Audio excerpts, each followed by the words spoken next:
말씀을 통해서 하란에 도착한 야곱이라는 제목으로 하나님 말씀을 상고하겠습니다. 하란에 도착한 야곱. 부모를 떠나서 베델이라는 곳에 이르렀죠. 거기서 하나님을 배우는 놀라운 경험을 하게 됩니다. 28장 뒷부분에 나오죠. 그 후 얼마 되지 않아서 드디어 야곱은 하란에서 온 목자를 만나게 됩니다. 하란에서 온 목자라 그랬죠. 4절에 보면 야곱이 그들에게 이르되 내 형제 어디서 왔느냐? 그들이 이르되 하란에서 왔노라 그랬죠. 하란에서 온 목자를 만나게 되었습니다.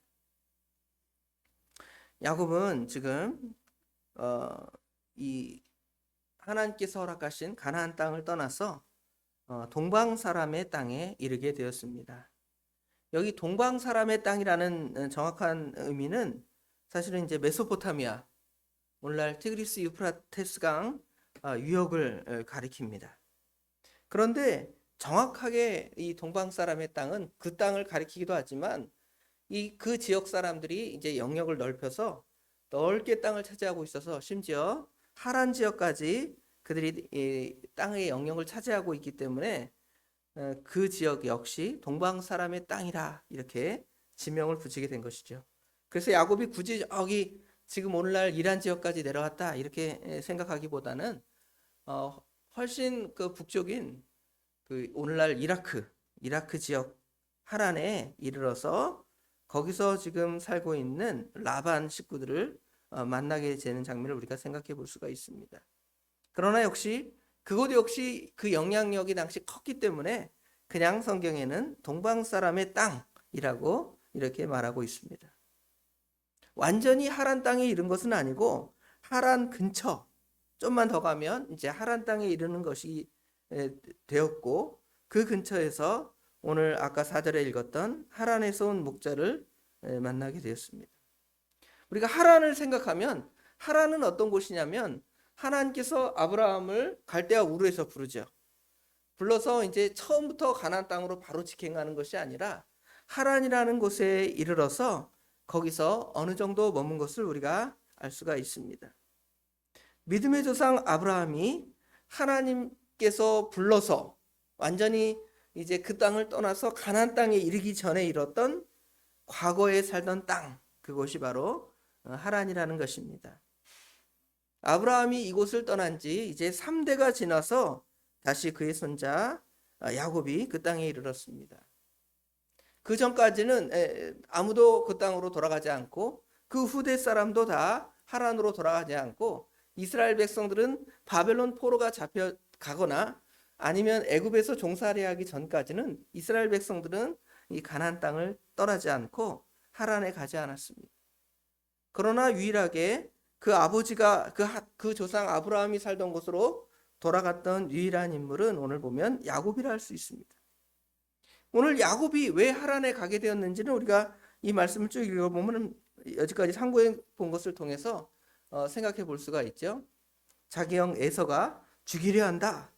그러니까 그 형제 간의 비극을 막기 위해서 그 부모가 그 땅을 떠나게 하죠. 야곱 역시 자기 형이 죽인다고 하니까 잠시 피하여 온 것으로 우리가 알 수가 있습니다. 우리가 정확히 알 수가 있죠.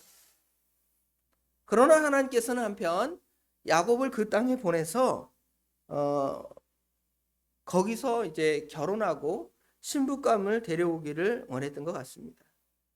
물론 신부를 데려오려면 과거 이삭이 그 리브가를 취할 때, 리브가를 아내로 맞이할 때 많은 그 지참금을 가지고 갔죠. 가지고 가서 라반에게 또 라반의 아버지 나홀에게 주면서 내가 당신의 그 딸을 이제 우리 주인의 그 며느리로 또 우리 주인의 아내로 삼겠다 해서 데리고 온 일이 있었지만 여기는 지금 하란에 와서 야곱이 상당 기간을 머물 수밖에 없는, 왜냐면 돈을 가지고 오지 않았잖아요. 아버지로 이삭으로부터 많은 어떤 재산을 가지고 와서 내가 아내를 구합니다. 아내 주세요. 그랬으면 당장 돈 받아서 갈 수도 있었어요. 그런데 혈혈단신 정말 처음에 그 야곱이 라반을 만났을 때의 이 겉모습이 어땠을까요?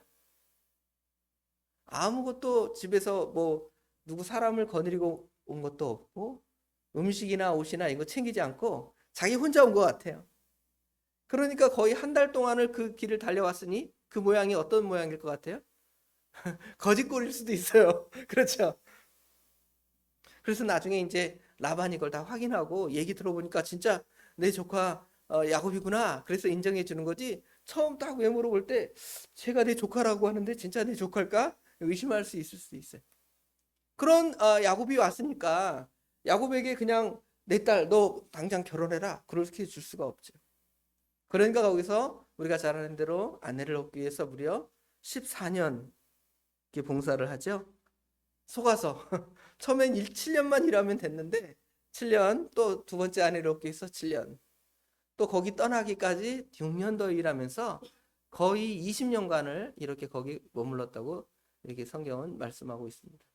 나이대도 우리가 추정을 해보면 정확하게 야곱이 지금 자기 외삼촌의 집에 갔을 때의 나이가 어느 정도 됐을까를 성경에서 추정하기를 사람들이 학자들이 추정하기를 70세쯤 되어서 그랬다 그래요. 70세. 그러니까 70세에서부터 20년 90살 될 때까지 거기 머물면서 살았음을 이렇게 유추를 하고 있습니다.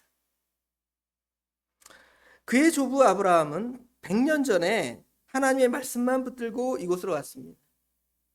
그런데 100년이 지난 지금쯤에는 그의 손자가 다시 어떻게 보면 거기 눌러 앉으려고 오는 것처럼 20년을 살았으면 우리가 여러분 한 곳에서 20년 살면 거기 그곳 사람이라고 하지 다른 동네 사람이라고 안 하잖아요. 원래 하나님의 뜻은 거기가 아니잖아요. 그런데 마치 연어가 자기의 그 고향으로 돌아가잖아요. 그렇죠? 그런 것처럼 돌아갈 수밖에 없는 그것이 바로 인간의 그 회귀 본능. 철새가 철을 따라서 막 움직이다가 다시 가을철이나 겨울철이나 봄철이나 왔다 갔다 하잖아요. 그런 것처럼 이렇게 원래대로 돌아가는 그런 성향이 우리 인간에게도 있어. 야곱이나 모든 사람들도 그런 영향을 받을 때가 있습니다. 아브라함에게는 하나님의 말씀을 순종하는 역동성이 있어서 그 고향 땅 그것보다 하나님 말씀 그것을 순종해서 나는 떠나겠습니다 하고 떠났는데 이삭과 야곱의 시대에 이르러서는 거의 가나안 땅에 평안히 정착을 하니까 그런 생각을 별로 하지 못했어요. 그런데 그 하나님께서 그 상황을 확 바꿔버리시니까 야곱은 이제 어찌어찌 이제 흘러 떠내려가서 다시 그 할아버지가 떠났던 그 땅으로 돌아가게 되는 장면을 우리가 생각해 볼 수가 있습니다. 그런데 우리는 과연 이게 무슨 일인가? 뭐 앞뒤 상황을 우리는 성경을 아니까 늘 그렇잖아요. 성경을 다 배웠고 지금 아브라함의 이야기나 야곱의 이야기나 요셉의 이야기나 다 하니까 우리는 그렇게 하나님이 다 인도하셔서 가셨다. 찬송가처럼 나의 갈 길 다 가도록 예수 인도하시니 그렇게 찬송할 수 있지만 막상 그 일을 당하는 처음의 사람은 아무도 모르는 거예요. 마치 여러분의 앞날을 전혀 모르는 것처럼 언제 하나님께서 부르실지 또 어떤 사고를 당할지 사건을 만날지 모르잖아요. 그럼에도 나중에 쭉 살다 보면 하나님께서 그때 나 그때 지켜줬구나. 그때 안 죽게 하셨구나. 그걸 다 알잖아요. 그렇죠. 그걸 아는 것이지 정말 앞뒤는 모르는 것입니다. 야곱도 지금 자기가 150세, 160세 이제 죽을 때 소천할 때 하나님 앞에 갈 때 내가 이렇게 살았습니다. 이렇게 고백할 수 있지 그 앞길을 전혀 모르는 거예요. 자기가 딱 20년 동안 거기가 있어야 되겠다. 그렇게 계획한 것도 아니에요. 그러나 하나님께서는 그를 인도해서 거기 가게 하시는 거죠. 4절부터 6절에 아까 말한 대로 하란에서 온 형제들을 만나게 되었고 이제 거기서 누구에 대해서 물어보냐면 야곱이 그들에게 이르되 너희가 나홀의 손자 라반을 아느냐 그들이 이르되 아노라 그렇죠? 그리고 야곱이 그들에게 이르되 그가 평안하냐 이르되 평안하니라 그의 딸 라헬이 지금 양을 끌고 오느니라. 하란에서 목자들을 만난 야곱의 상황에서 볼 수 있는 것은 하나님께서 그를 신실하게 인도하셨다는 것입니다. 여기서 야곱은 지금 하란 사람 라반 자기의 외삼촌을 찾게 되었는데요. 지금이야 여러분 어디 찾아간다 할 때 예를 들어 서울 어디 가야 되겠습니다. 내비게이션 쭉 찍고 서울 어디 차 타고 쭉 가면 내비게이션이 오른쪽으로 가세요, 왼쪽으로 가세요. 그렇죠? 금방 또 가잖아요. 그래서 금방 갈 수 있습니다. 뭐 과거에는 걸어간다면 서울이든 뭐 저 지방에 내려가든 며칠 걸려서 걸어서 내려갔을지 모르겠습니다. 지금 야곱도 자기 외삼촌을 찾는 것이 지금 시대가 아니니까 상당히 오래 걸릴 수도 있고요. 당시 야곱이나 라반 집안의 직업이 뭐냐면 목축업이에요. 목축업을 하는 사람들은 한 곳에 정착해서 사는 게 아니에요. 여기서 좀 잠시 머물다가 풀과 물이 다 떨어지면 다시 풀과 물을 찾아서 어디론가 움직여야 돼요. 얼마나 찾기 힘들어요? 전화로 한번 딱 해갖고 지금 어디 계세요? 아, 지금 저는 서울 어디 삽니다. 차 타고 눌러서 바로 가면 되는데 그게 아니에요. 만날 수 없을지도 몰라요. 옛날 속담에 서울에서 김서방 찾기 그러잖아요. 쉬워요, 어려워요? 옛날에는 당연히 어려웠을 것입니다. 그런데 하나님께서 그를 잘 아는 사람을 만나게 해요. 하란에서 온 목자. 내가 나홀의 손자 라반을 아냐? 물어봤더니 압니다. 그들이 이르되 아노라.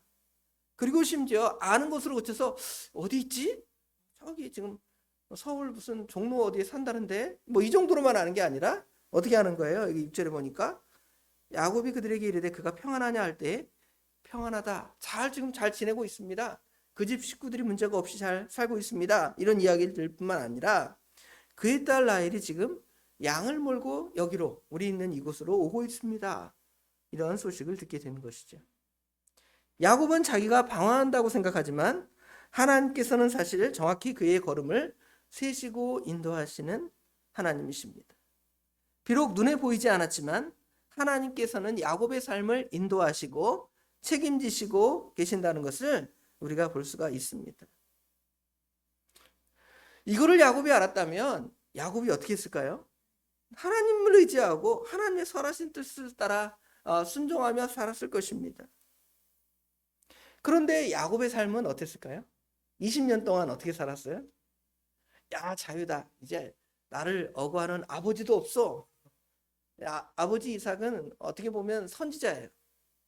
선지자면 그 아버지의 말을 어느 정도 들어야 됩니다. 지금 여기 28장에 하나님께서 야곱을 만나시기 전까지는 야곱은 그냥 한마디로 말하면 일개 교회의 성도였을지 모르겠어요. 근데 하나님께서 이제 독립시켜서 너도 가서 이제 목회를 해봐라.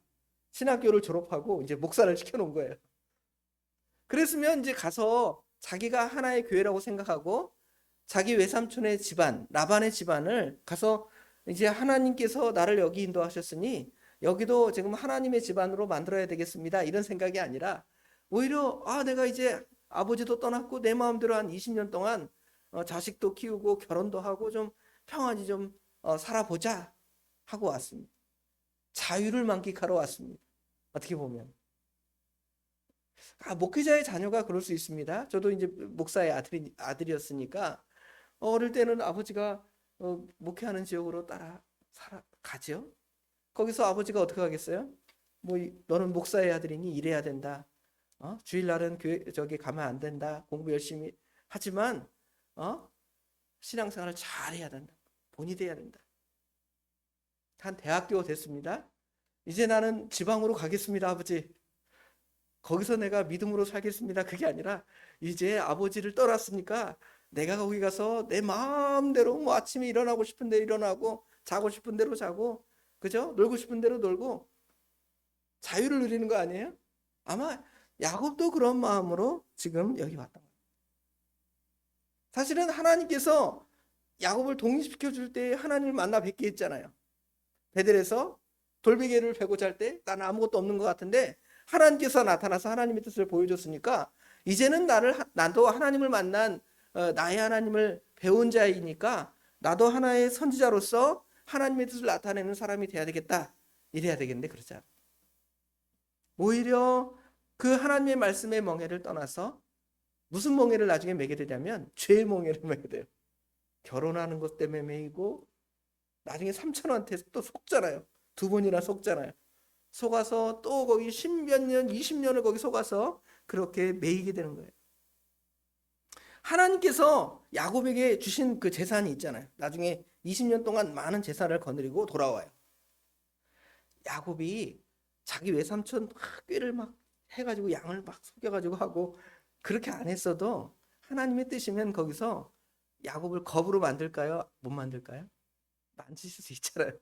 그런데 그거를 갖다가 자기를 이렇게 인도하시는 하나님을 생각하면 하나님 말씀을 따라서 자기 조상 아브라함이 그랬고 이삭도 그랬잖아요. 말씀을 따라 자기 아버지도. 그랬으면 자기도 말씀을 따라 살았으면 외삼촌의 집에서 삼촌한테 속아가지고 뼈 빠지게 부인 얻느라고 그렇게 고생 안 해도 하나님께서 아내도 주셨을 것이고 재산도 주셨을 것이고 그랬을 텐데 이 자기 꾀가 있는 거예요. 야곱은 자기 꾀를 내서 어떻게 하면 삼촌 거 내가 좀 많이 얻어갖고 내가 어떻게 할까? 그렇죠? 재산을 좀 증식해서 나올까? 어디 부동산 투기하고 아니면 주식 투자하고 뭐 막 해가지고 내가 좀 부자가 될까? 막 이런 거예요. 하나님의 뜻이면 하나님께서 그거 그렇게 자기가 머리 굴리지 않아도 하나님께서 너 다 내가 너를 위해서 줄 것이다. 주셨을 건데 자기 나름의 머리를 굴리다가 더 큰 고생을 하는 거예요. 누구의 종노릇 했을까요? 20년 동안 자기 삼촌의 종노릇 한 거예요. 이 뒤에 우리가 계속 같이 상고하지만 자기가 아버지를 눈 멀게 하고 속여서 차지한 것처럼 자기도 눈을 멀게 한 거예요. 눈을 멀어서 결혼해서 나는 라헬과 결혼하고 싶은데 삼촌이 속여서 라헬가 아니라 레아로 바꿔치기 하잖아요. 하나님의 종이면 야, 너 눈 뜨고 있어라. 네 삼촌이 얼마나 약은 사람인데 너 라헬 안 주고 레아 줄 줄 몰라. 그런 지혜가 머릿속에 있었을까요? 없었을까요? 있었을지 모르겠어요. 그런데 뭐 거기서 삼촌의 종로만 하고 삼촌 말만 믿고 하나님의 뜻은 생각하지 않으니까 기도나 이런 거 전혀 안 했을 거예요. 그냥 열심히 돈 벌고 결혼하고 얻을 거 얻고 자식 얻어가지고 잘 먹고 잘 살자 이런 생각만 하니까 하나님께서 그를 갖다 어떻게 하는 거예요? 속게 하는 거예요. 전에 아버지를 속였던 것처럼. 아버지는 눈이 어두워서 보지 못했지만 자기는 눈도 뜨고 있는데 삼촌이 코를 확 베간 거예요. 그렇죠? 왜 그래요? 야곱이 하나님의 말씀을 잃어버리고 살았어. 20년 동안. 물론 하나님이 그를 안 지켜주고 하나님이 그를 버리신 건 아닙니다. 그러나 그 안에 하나님의 말씀이 있고 하나님의 뜻이 있고 하나님의 섭리가 있고 하나님께서 나를 왜 여기에 보내셨을까? 내가 언제 저기 지금 아버지가 이삭이 계신 또 하나님께서 우리 할아버지 우리 아버지에게 허락하신 가나안 땅으로 돌아갈까? 머릿속에 그걸 생각하면서 기도하면서 그 모든 것들을 계획했다면 하나님께서 야곱이 돌아올 때 얻었던 것보다 더 많은 거, 더 큰 은혜 주셨을지 모르겠어요. 그러나 그렇지 않고 이런 고생하다가 얻고 돌아간 것이 똑같아요. 우리도 그렇습니다. 하나님의 말씀을 따라 무엇을 얻은 것이나 하나님 말씀 없이 여러분 뭐 얻은 것이나 하나님께서 우리에게 허락하신 것이면 똑같이 얻을 수 있기는 합니다. 그러나 나중에 보면 내가 조금 하나님 말씀을 따라 살아갔으면 훨씬 더 나의 영적인 그런 것들에 유익할 뿐만 아니라 하나님이 더 크고 더 풍성한 것으로 주었을 텐데 내가 아주 속된 표현으로 짱돌을 굴리다가 아주 고생 진상하고 얻기는 얻었지만 힘든 고생살이를 살았구나. 야곱이 나중에 그렇게 고백하잖아요. 나중에 150살, 140대 후반쯤 됐을 때 누구를 만나냐면 그 요셉을 통해서 애굽 왕 바로를 만나게 되잖아요. 뭐라 그래요? 내가 140년 이렇게 147년 살았는데 아주 험악한 세월 살았습니다. 그렇게 고백했을까요? 정말 믿음으로 살았다면 내가 하나님 말씀을 따라 살아가니까 하나님께서 나에게 복을 주어서 이렇게 모든 일이 술술 잘 되었습니다. 이렇게 고백해야 되죠. 그런데 자기 인생살이를 돌아보니까 뭐 자녀 얻을 거 얻었고 재산 얻을 거 얻었고 다 얻었지만 다 하나님께서 우리에게 다 허락하실 것인데 내가 그거 얻으려고 아주 아둥바둥하고 고생했습니다. 내가 험악한 세월을 살았습니다. 여러분 그렇게 고백하실까요? 하나님 앞에 내가 험악한 세월을 살았습니다. 그렇게 고백하지 마시고 하나님께서 나에게 모든 것을 허락하여 주시고 선한 길을 살았습니다. 하나님의 은혜로 살았습니다. 그러잖아요. 여러분 요셉과 비교해 보세요. 그의 아들 요셉. 가서 고생 지지리하고 그쵸? 자기 아버지처럼 머리 굴릴 수도 있어요. 그 보디발의 아내가 유혹할 때 같이 그냥 즐기고 놀아 나갈 수도 있어요. 그렇죠? 그 다음에 제가 나 속였습니다 말하고 억울하게 감옥 안 갈 수도 있습니다. 그런데 그냥 하나님 말씀을 따라서 그냥 억울하다 생각하지 않고 하나님의 말씀을 따라 살아가니까 하나님께서 그를 애굽의 총리로 만드시잖아요. 아버지와 아들하고 전혀 달라요. 그 인생살이가. 여러분의 인생살이는 어떻습니까? 우리 인간의 생각과 뜻을 앞세워서 훗날 내가 험악한 세월을 살았다고 탄식하는 삶이 아니라 모든 것을 주님께 맡김으로 하나님께서 나에게를 온전히 인도하셨습니다. 자기 형들에게 그러잖아요. 나를 여기 보낸 거 저기 나한테 맞아 죽을까 봐 걱정하지 마시고 나를 먼저 하나님께서 여기 우리 가족을 구원하려고 나를 먼저 여기 보내신 거 아닙니까? 염려하지 마세요. 그러잖아요. 얼마나 요셉이 믿음이 있어요. 우리가 이 두 사람의 믿음을 비교해 보고 우리 어떤 삶을 살아갈지를 생각해 보는 시간이 되길 주님의 이름으로 축원합니다. 기도하겠습니다. 아버지 하나님, 은혜와 사랑을 진심으로 감사합니다. 어제도 하나님께서 지켜주시고 이렇게 비가 와서 날씨도 좀 우중충하고 또 날씨가 또 후덥지근했다가 추워졌다가 왔다 갔다 합니다.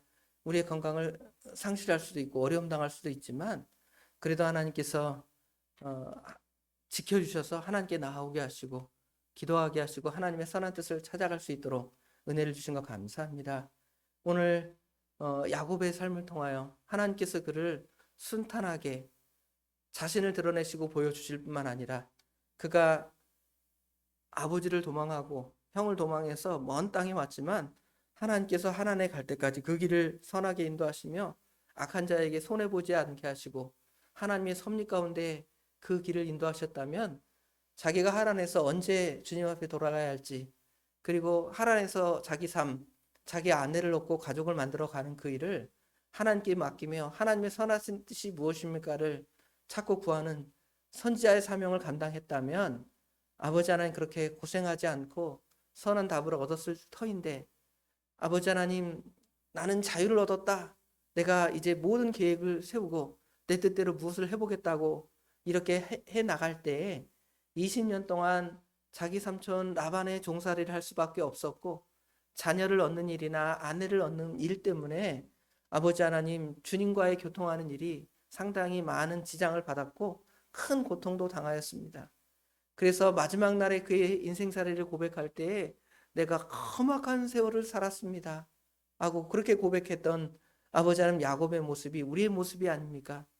도리어 요셉처럼 아버지 하나님 하나님께서 우리를 어딘가로 혹시 시험하시려고 연단하시려고 보내실 때 하나님의 함께 하심을 믿고 하나님께서 나를 여기 보내셨구나 하고 말씀을 따라서 그리스도의 그 빛의 역할, 소금의 역할을 감당할 때에 그가 감옥에도 갇히고 또 누명도 쓰고 바보 같다는 소리를 들을 수도 있지만 결국은 하나님께서 그를 애굽의 총리로 삼으시고 하나님의 선한 뜻을 야곱이 아닌 요셉을 통하여 이루셨던 것처럼 우리의 삶이 야곱과 같은 삶이 아니라 그의 아들 요셉과 같이 하나님께서 인도하신 그 모든 길들을 아버지 하나님 고백하며 살아갈 수 있는 저희들이 될 수 있도록 우리 하나님 지혜와 명철함을 더하여 주시옵소서. 오늘도 그렇게 살기를 원합니다. 우리 하나님 도와주셔서 선하게 악기를 인도하여 주시옵소서. 모든 것 주님께 맡깁니다. 우리 주님께서 복되고 선하게 인도하여 주실 줄 믿사오며 예수님의 이름으로 간절히 기도드리옵나이다. 아멘.